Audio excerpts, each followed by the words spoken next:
सांगितलं का सगळे पक्ष आमच्याजवळ आहे. सगळे पक्ष या देशामध्ये जेवढे पक्ष असेल ते सगळे कार्यकर्ते आम्हाला मतं मारणार आहे.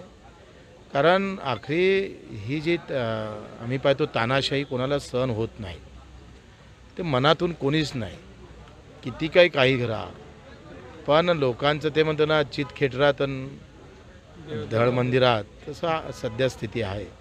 आणि म्हणून त्यांचं चित आमच्यात आहे, दिनेश भाऊच्या उमेदवारीमध्ये आहे.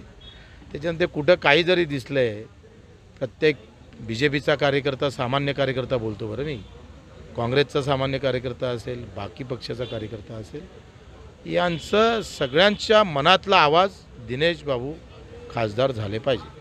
रामटेकच्या रश्मी बर्वेचं जे जातो मत ते एका दिवशी रद्द केलं आहे. मात्र या ठिकाणी 5-5 वर्ष पूर्ण झाले अजूनही निकाल. ही तानाशाही आहे. न्यायालयानं न्याय न दिल्यामुळं, उशिरा देत असल्यामुळं आणि भारतीय जनता पार्टीनं या बाबतीत घेतलेली भूमिका अतिशय रुचणारी आहे.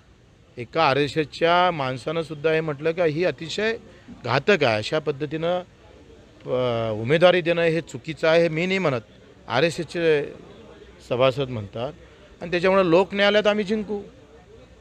पक्षाच्या न्यायालयात त्या जिंकल्या, न्यायालयात त्या जिंकल्या आणि आता जनतेच्या न्यायालयात मात्र त्यांची हार झाल्याशिवाय राहणार नाही आणि आमची जीत होईल. 3 तारखेला तुम्ही जो नामांकन दाखल करणार कशा प्रकारे शक्ती प्रदर्शन राहणार आहे? मला वाटते तुम्हाला माहीत आहे आम्ही रॅली सम्राट आहोत, आम्ही आंदोलन सम्राट आहोत. रक्तदानामध्ये आमच्या एवढा रक्तदान करणारा दुसरा उमेदवार दुसरीकडे नाही आहे. पण ह्या सगळ्या ह्याचाले रेकॉर्ड तोड असणारी रॅली असेल, सगळ्यांची मन जिंकणारी असेल, सगळ्यांचा आवाज असणारी रॅली असेल, सामान्यांचा आवाज त्या रॅलीमध्ये दिसेल आणि अशा पद्धतीनं या रॅलीतूनच आम्ही या मतदारसंघाचं अर्धचित्र बदललेलं असेल. अरे बाबा, कार्यकर्त्याची मीटिंग होती. सगळ्या 5 जिल्ह्यातले जिल्हाप्रमुख तिथं बोलावले होते. त्यात जालन्याचे जिल्हाप्रमुख होते, संभाजीनगरचे होते, तिकडे बीड, उस्मानाबादचे, बीडचे, असे 5 जिल्ह्याचे जिल्हाप्रमुख आणि नगरचे पण होते. नगरच्या एका जिल्हाप्रमुखानं सांगितलं का आम्हाला लंके साहेबांना जे मदत केली, आपल्या ज्या प्रहारच्या ग्रामपंचायत होत्या तिथे आम्हाला निधी दिलेला आहे, आम्हाला अतिशय चांगली वागणूक दिली, तर आम्ही त्यांना पाठिंबा द्यायचा काय, हा प्रश्न आम्हाला त्यांनी विचारला.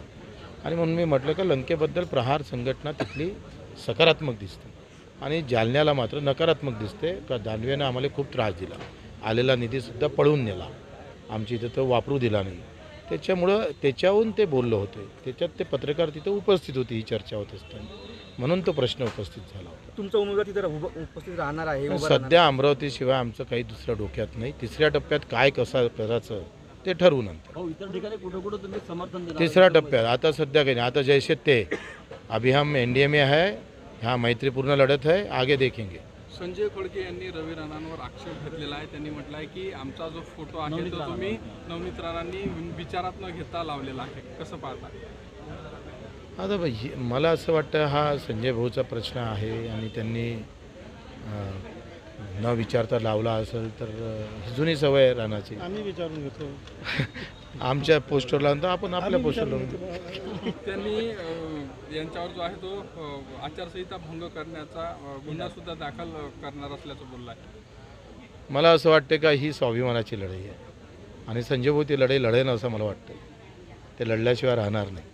शिवतारेंचा जसा रोष शांत केला तसा खोडकेंचाही होईल ते मला सांगता येत नाही. संजय भाऊ आहे आणि ते अमरावतीचे मान सन्मान अभिमान आहे. त्याच्यानं शिवतारे आणि संजय भाऊमध्ये जमीन आसमानचा फरक आहे.